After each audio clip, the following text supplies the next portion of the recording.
Up next in today's Beyond the Index conference is Founders 100 ETF. Presenting today will be partner and portfolio manager Michael Monaghan. Before we begin, I'd like to share an important notice. The following presentation is for informational purposes only and does not constitute an offer to sell or solicitation to purchase any security.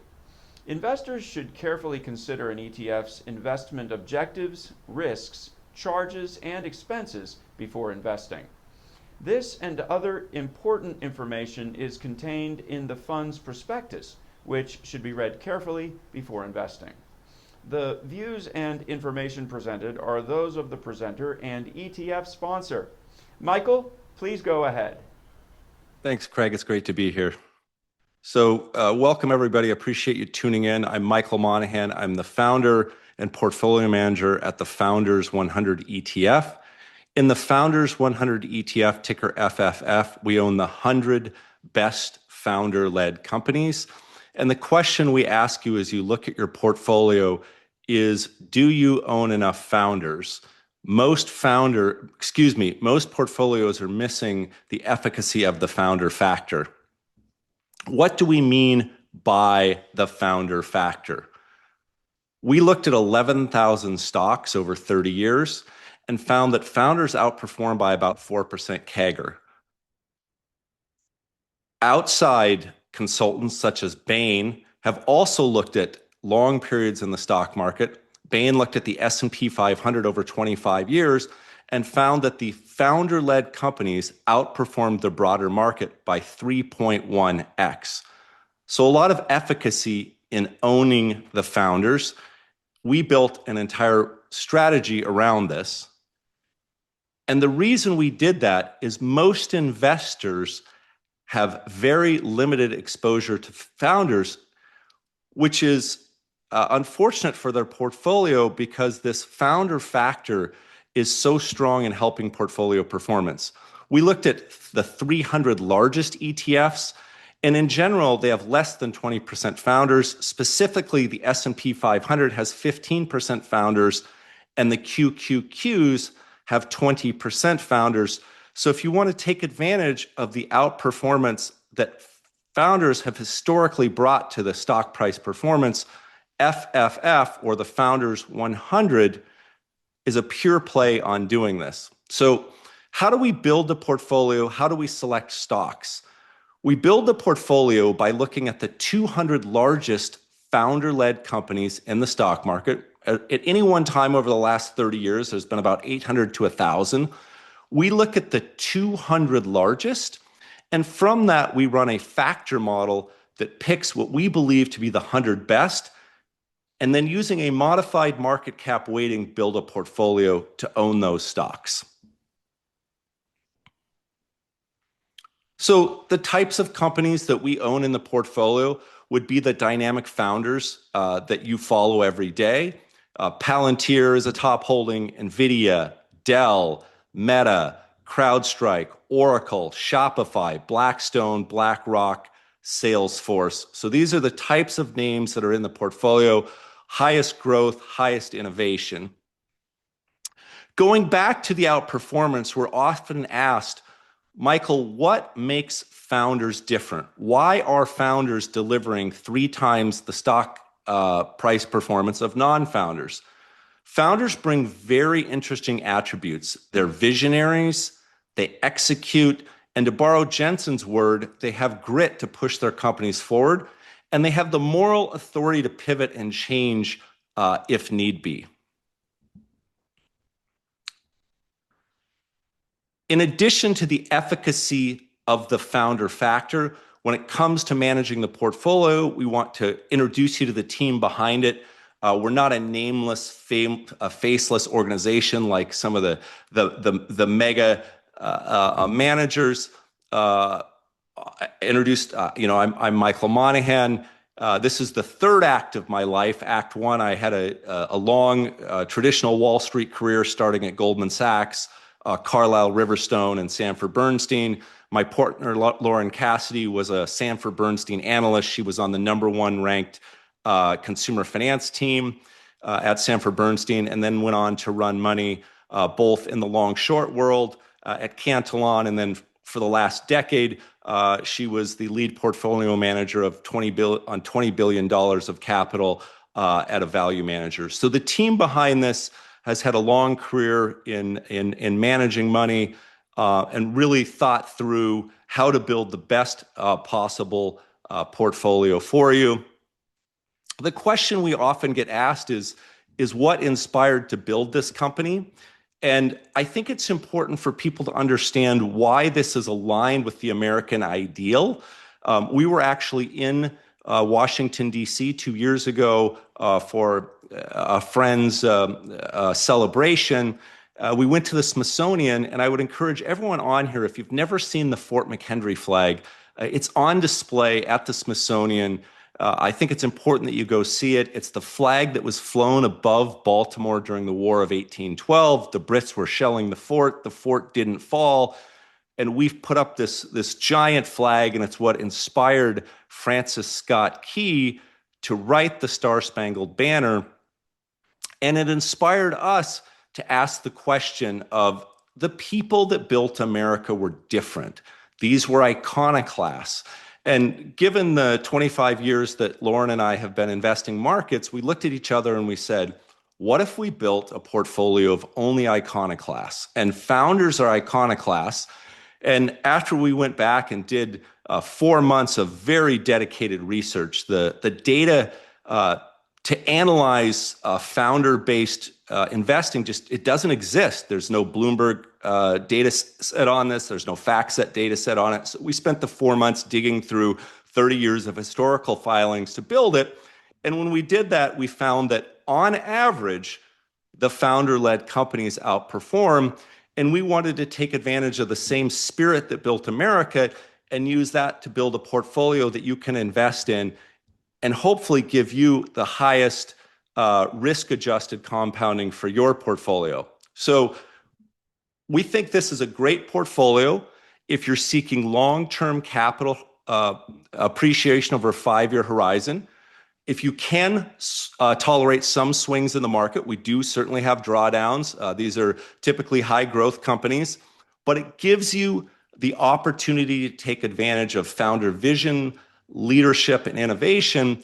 And we also know that investors and advisors have concerns about being over-concentrated in the S&P 500 and the NASDAQ 100. And our portfolio has 80% active share to the S&P 500. What that means is that our portfolio is 80% different by market cap than the S&P 500. So if you put this in your portfolio, you're getting a truly innovative and truly differentiated product.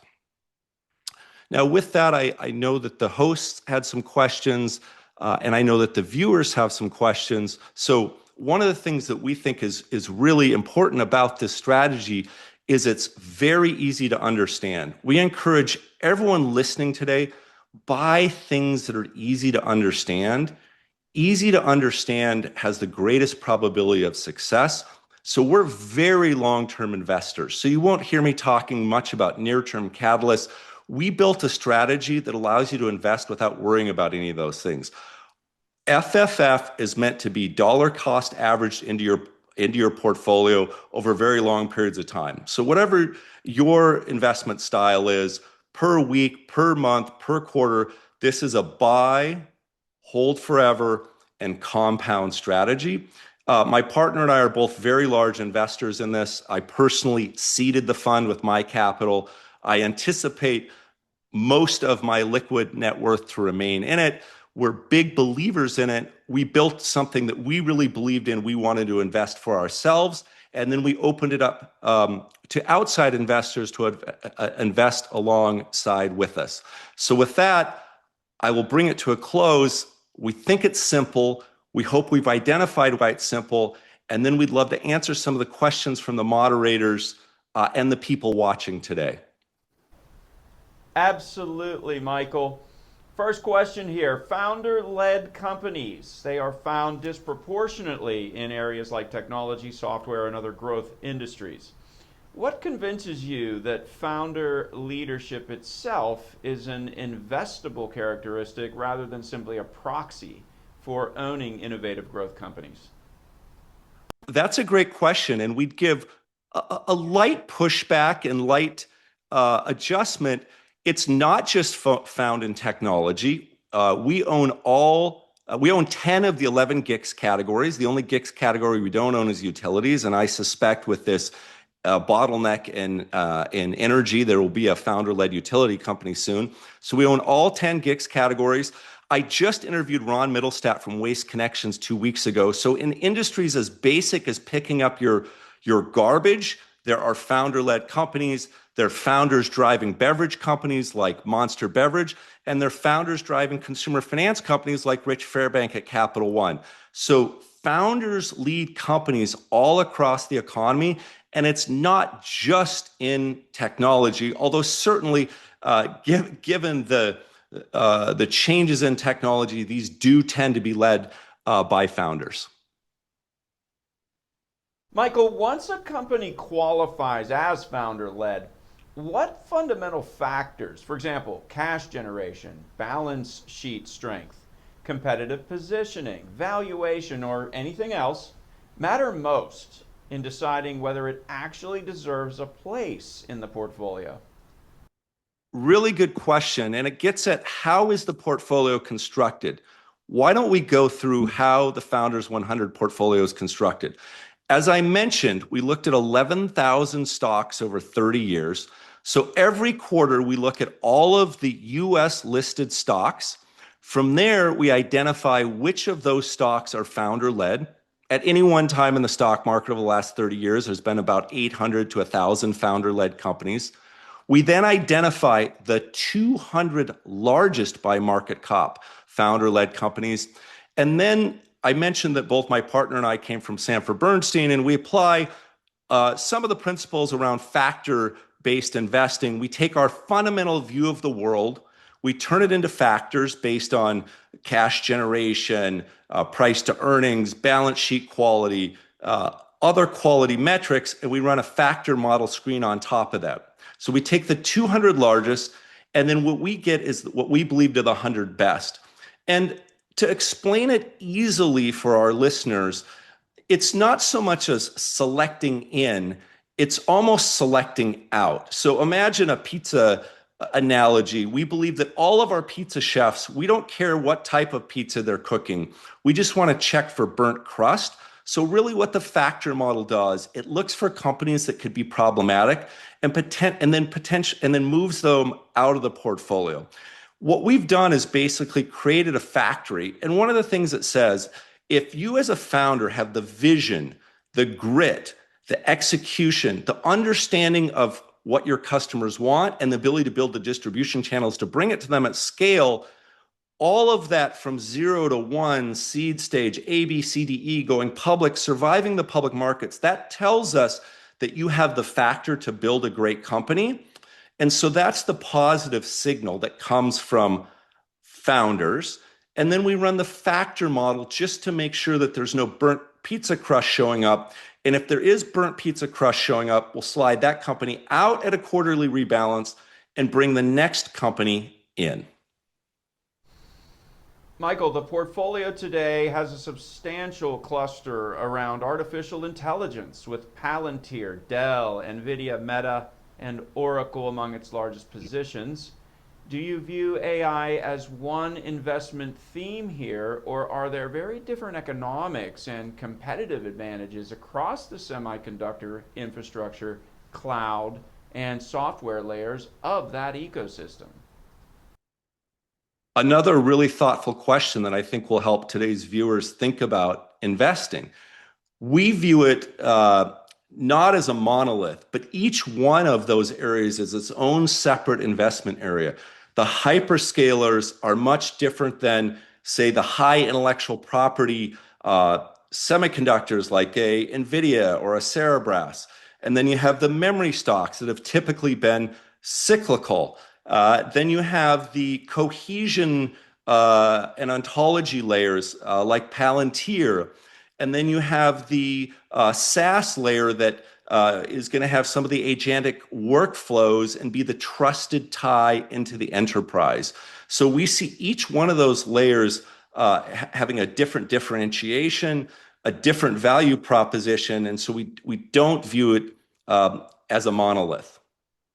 Palantir, currently the fund's largest holding. Company has reported very rapid growth in both its U.S. and commercial government businesses this year. What is the core investment thesis for Palantir today? And what evidence would tell you that adoption of its AI platform is proving more cyclical or less durable than you expect? I think that durability question is really important. We'll talk about it for Palantir, but I think it's worth bringing up in general. And that is the founder factor is durable over very long periods of time. So it's not something that's in a specific sector or a specific time period.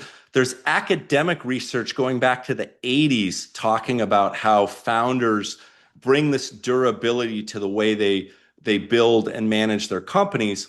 On Palantir specifically, I think this is another good example of how long-term investing, that is buy and hold, is critical.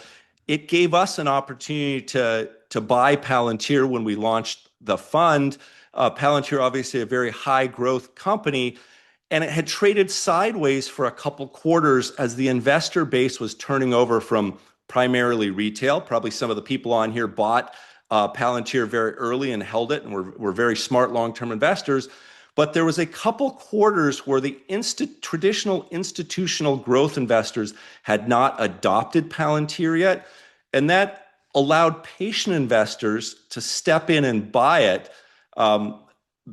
It's growing incredibly rapidly. The US commercial business is what people are watching to see that that's growing and that it's moving away from being purely a government contractor and into commercial growth. And the reason commercial growth is growing is Alex and his team are solving something that has been an ask in the business world for 20 or 30 years. And that is, we have data in all of these silos, but we can't get the silos to talk to each other to create actionable data.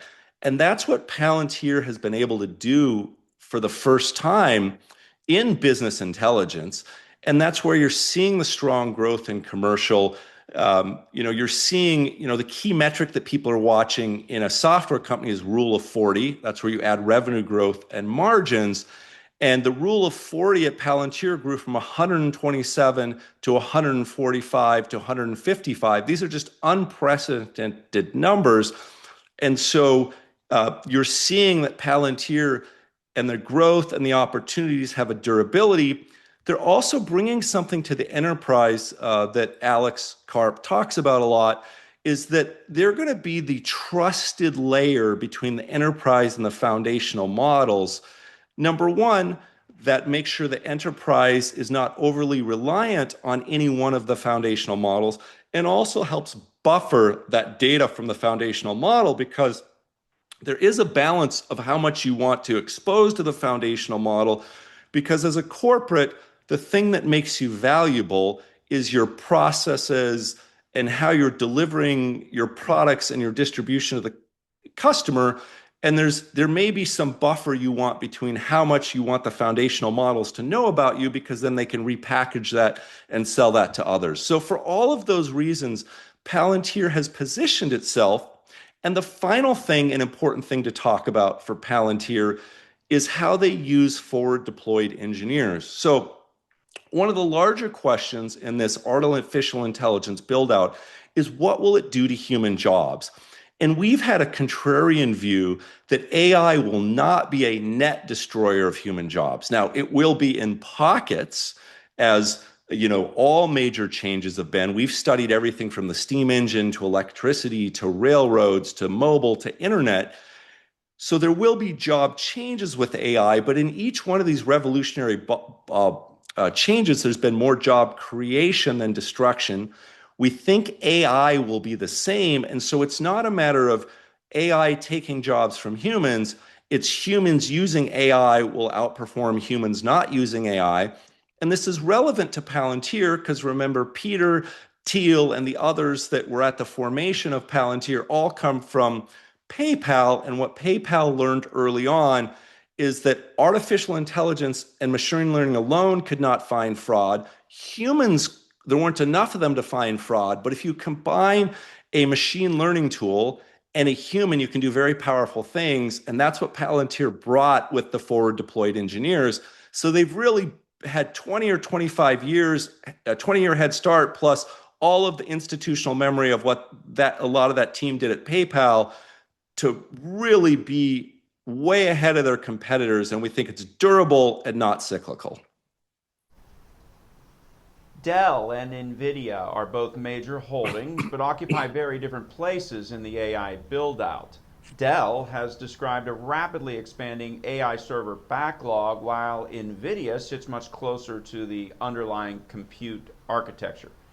So how do you evaluate where economic value will accrue as AI spending moves from building training infrastructure toward larger scale inference and enterprise deployment? That's really a really great question. And I think sometimes, people sort of, again, think of this as a monolith, and these are very different areas. We think training will continue to be an important part of the market. And certainly NVIDIA has the best training chips out there. Elon Musk just made the announcement that SpaceX and SpaceXI would train exclusively on NVIDIA. So we think their position there will continue to remain very strong. And you're right, when it comes to building AI data centers, especially on-premise AI data centers, Dell is really taking the lead there. The margins are much more durable there than people anticipated. So I think at least in the medium term, you're going to see very strong margins in Dell's server business. Building these servers on premises to do agentic workloads at the corporates where they want to ring fence and hold all of that data within both their physical and electronic ring fence. And Dell is really leading that part of the marketplace, and we think will continue to do so. CrowdStrike, Shopify, Salesforce, Snowflake, they give the portfolio exposure to very different software markets. I think you'd agree, Mike. Within software, what separates a founder-led company with a genuinely durable competitive advantage from one where an attractive narrative or rapid growth may already be fully reflected in the valuation?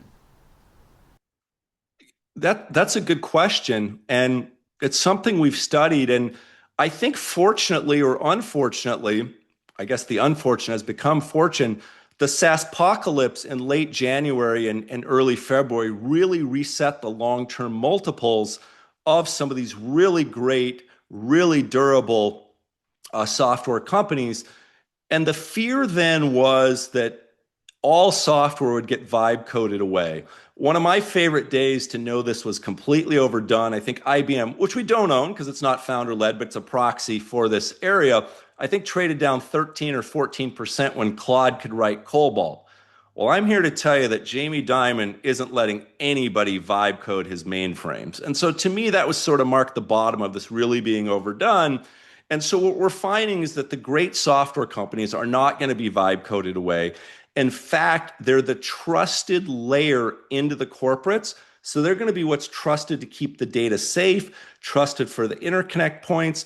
And they're moving from a per seat license to a per compute or per task license.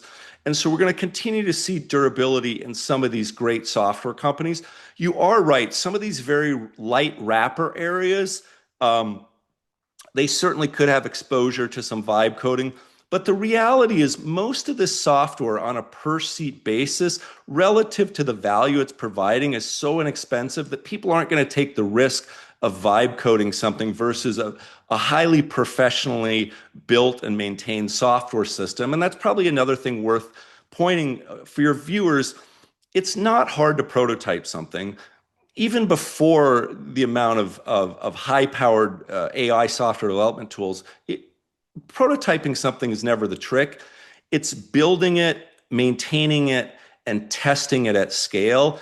And that's really the durability that helps protect a lot of these, very durable software as a service enterprise companies.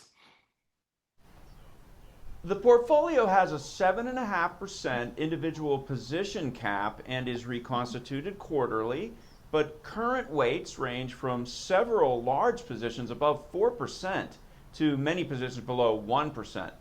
How do you determine when a company deserves to become a high conviction position?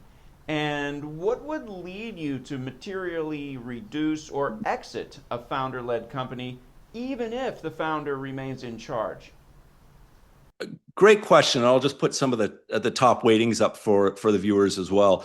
We run what's called a modified market cap weighting, similar to what S&P does, similar to what NASDAQ 100 does. So our portfolio, we set the weightings based on market cap.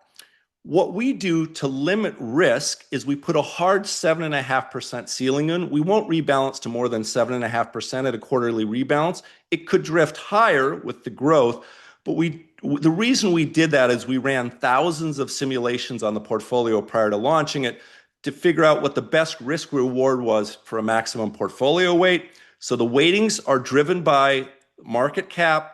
We put a cap on so there's no excess concentration by any of the mega companies. And then what would cause us to sell a stock would be back to this factor model. If the factor model shows some burnt pizza crust potentially showing up, then we would shift it out and bring in the next name. The macro environment is not especially forgiving for long duration growth equities. Economic growth has moderated, inflation remains above the Fed's longer run objective, and policy rates remain well above the ultra low levels of the previous decade. Now, what parts of the founder-led universe are most vulnerable if capital remains relatively expensive? And where do you think strong company fundamentals can matter more than the macro backdrop? Great question, and we'll get into that. But I think what's most important to point out to people is we've built a portfolio that is not particularly sensitive to all the macro background. Our long-term style of investing ultimately means most of this macro is noise.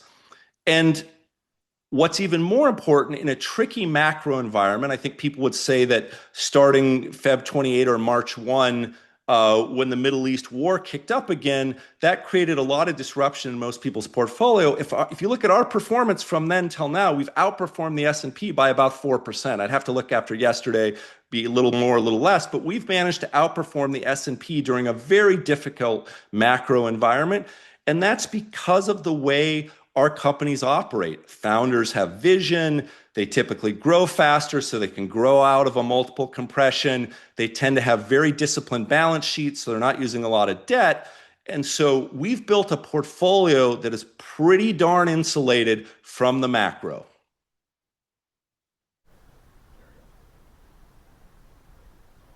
And final question, Michael. Let's talk a little bit about your personal journey in the final minute that we have.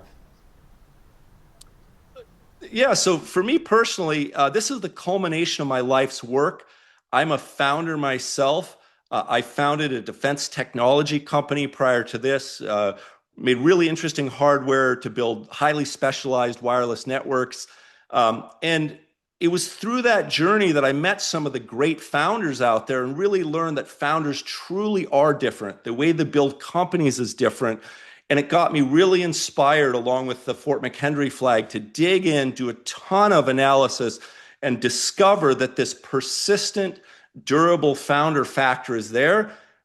Invest that way myself and invite you to join us in investing in that style of investing.